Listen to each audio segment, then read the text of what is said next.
নির্মম ভাবে করেছে যারা এই বন্দিকে হত্যা, এত সাহস তাদের আসে কোথা থেকে, কে বা তাদের কর্তা?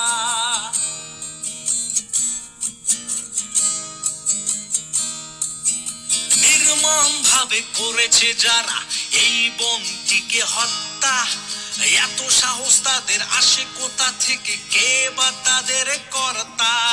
ভেঙে ফেলা হোক মেরুদণ্ড, হোক তাদের কঠিন সাজা, আর যাতে কোনো বোনের সাথে এমন না হয় দশা।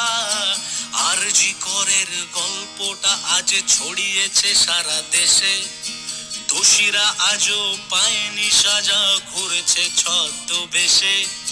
প্রতিবাদীরা গর্জে উঠেছে, চাইছে দোষীর সাজা, অপরাধীরা লুকিয়ে আসছে, পাচ্ছে ভীষণ মজা। আর জি করের গল্প